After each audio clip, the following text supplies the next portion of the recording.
Welcome to the latest edition of the LL Basketball Roundtable. I'm your host, Mike Gross, and we'll be talking about the state playoffs and the teams, local teams that are still alive therein.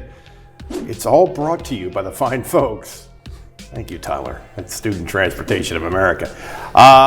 Jeffrey Reinhardt covers girls basketball for our publications. Jason Guarente covers the boys. And Jason saw there were two dramatic games last night involving our teams in Class A, one of which you witnessed. Break it down. I actually didn't witness it, but I know a lot about it. Oh, go. We have two of the final 8 in Oh, Class that's right. 1A You didn't witness it. Yeah, from Lancaster County, one from the LL League, Lancaster Country Day, and one from the City of Independent School Academia Partnership Charter. Let's talk about them first, because I don't know if we've mentioned them all year. They don't have a gym. They practice at Spooky Nook. They play 3 home games a season at Stevens College. Wow. So they're kind of underdogs and nomads in every way. They play a independent schedule against Devon Prep and Reading High and Executive Education and all these powerhouses. But they're not underdogs in talent. They're very talented. They have Jerry Johnson Sr. is the coach. Their best player is Jerry Johnson Jr., who's a 6'3", 6'4" guard who might be a Division I recruit. A 1,300-point scorer as a junior, would be all league in the Lancaster-Lebanon League, I think we could say. They have a 6'7" center in Elijah Perez, who had a tip in at the buzzer to keep their season alive Tuesday night. I mean, how many teams in the LL have a 6'7" center? One, and that's Cedar Crest, and they won the league championship. There you go. Aiden Matterns, their shooting guard. He went to Penn Manor, so it's another big school kid. They have a lot of talent. And it's not surprising that they were able to win 2 games, because when you get into 1A, their talent is different than most of the teams they play, especially when you get to the rural areas. You get to the District 9s of the world, which is where they've been playing. So we'll see how far they can take us. They made it to the semis 4 years ago. This isn't uncharted waters for them. They're in the quarters. They get the neighborhood academy. 1A is kind of like the Wild West right now. You don't know who anyone is. It sounds like they made up the school names. It does. Lancaster Country Day plays the Christian Academy. So it's really a fascinating story, and it just shows you that talent can win in the playoffs because you get more focused and you're able to play at a higher level when everything is on the line, and maybe you're not taking a bus 2.5 hours to play on a Tuesday night non-league game. So they seem to be playing their best right now, 14-12 record, and it's a great story, and we'll see how far they can take it. And La Academia, they had a big fire at their school a couple of weeks ago, and they didn't have a school to go to for a little while. Yeah. Well, that gives them more gym time. Exactly.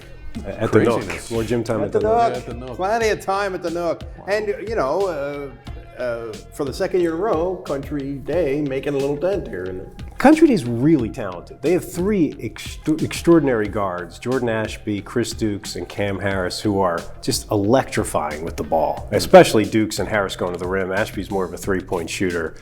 And they are hard to defend. Their problem is they have 0 size. I mean, absolutely none.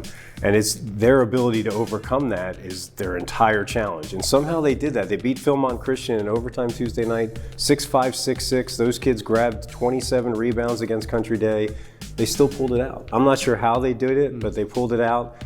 And they force a ton of turnovers. They speed you up. If they had a 6'4" kid, John Schultz and I have talked about it, they might be the favorites in Class 1A. Wow. If they just had a big kid to scoop up those rebounds that they can't get. But I think John's a good coach, too. Yeah. I think he's a sneaky good coach. He does a nice job with that. I think this is a testament to their resourcefulness, both the players and the coaches, to come up with different ways to attack this with small players. Nice.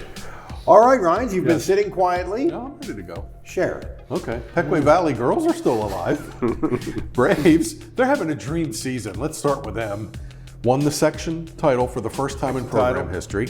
Went to a district championship for the first time in school history. Won a state playoff game, now 2 state playoff games for the first time in school history, and they have 24 wins, which is the most single season in program history. So Pequay Valley's through. They're in the Elite 8. They play Friday night against Imhotep Charter, and they're always good. District 12 champs out of the city. Imhotep has knocked Pequay Valley out of states in the past, first round, because PV never got out of the first round before this year. You saw them They had a 10 point. They were down 10. They were in the down second 10 half. late in the third quarter. They were down 9 to start the fourth quarter, and all of a sudden they just started making plays. I mean, I did not think they played very well before that. They could not get a defensive rebound. Schuylkill Haven had 24 offensive rebounds in 3.5 quarters, and then 0 in the rest of the game. How about that? And they just got the fourth quarter. They were just very efficient offensively. 3 threes in that quarter by Katie Stoltzfus, the last of which she punctuated with some trash talk to the kid Gardner. So anyway, it was just cool to see them make a lot of plays. It really wasn't much of a game before that, but the fourth quarter they were terrific. I hate to call them Cinderella because they've had a really good season, but Pequea Valley's in the Elite Eight. Good for those kids. As we tape, Northern Lebanon still alive. Yep. In 4A, Vikings play Villa Joseph Marie out of District 1. So they got a shot. And Linville Hill Christian Girls, here they are again. They play Sacred Heart coming up. If they win, they could get another shot at Greenwood, and Greenwood knocked them out in that round last year. So Linville Hill Girls have a lot to play for here. And they're having another really good season. I think their bracket is favorable. I think they're. It is, and Union, They ain't losing. the Whippeal champ, was 25-0, lower bracket, and they lost in the first round. Yeah. So Yeah, it's kind of you see opening some up stuff. there. You see some stuff. Yeah, it's opening up for Linville Hill, no doubt. Yep. Okay, so what's coming up? Jason. 2 boys teams play. We're taping on Wednesday. Lancaster Mennonite gets Catasauqua, the District 11 champion. 10 losses for Catasauqua, the Rough Riders. Patty, still playing. This feels like a winnable game. I mean, Mennonite's tough. They rebound well for their size. They've been in a lot of big games. So I think that game's at Governor Mifflin. I think that's a winnable game. This is the moment for Linville Hill Christian boys. It is. Up in 2A. They get Constitution, Philadelphia Power, citywide enrollment, so they draw from all across Center City, Philadelphia. There are probably more basketball players in Philly than there are in Gap, Kinzers, You think and so? Paradise. So this is the That's first. a hot take, Jason. This is the first time we see the difference here between 1A and 2A. And can they play one of those Philly 2A teams? And if they win, they get Delco Christian, which might be the best team in the field that isn't Constitution. So It's a tough road for Linville. They're really good. They would win 1A. I would bet money on that. Having watched the 1A tournament unfold, they would certainly be in the Final Four. So we'll see if they can hang with Constitution. That's the kind of team that is tough for them because Linville plays fast, and so does Constitution. And with Berlin Brothers Valley last year, we saw you play fast, but the other team plays fast and is a little bit better. It's hard to keep up. What's happening? Girls side, Pequea Valley Friday night. They get Imhotep. We'll see where that is. That's a tricky bracket after that. Loyal Sock still out there. Dunmore still out there. We'll see. Anything from here on out for Pequea Valley is like gravy cherry on top because they wanted to get to states and win a state game. They've won 2. They're kind of playing with house money. If Northern Lebanon and or Linville Hill win, they'll play Saturday. Let's mention Lebanon, the league champ. They got knocked out by a really good Perkiomen Valley team. They're fantastic in 6A. Tip of the cap to Lebanon, 26 wins. Kyla Correa, who we've all known and written about for 4 years, 2,166 points. Number 7 in LL League history, number 6, 7 in LL League history. Fantastic career for her. Great season for Lebanon. And Lancaster Catholic's reign as state champ is over.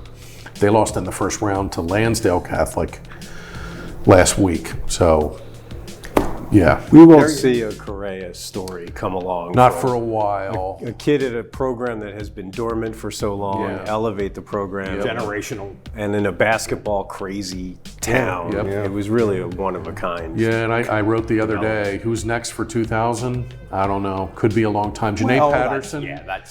Patterson at Pequea Valley might challenge it next year. But she should get 1900 Boy, plus. she uses a lot of energy out there. Yeah, she's a jitterbug. Around. She's a jitterbug, but fabulous career for Correa. All right, gang, that's it. This has been the LL Basketball Roundtable brought to you by Student Transportation of America.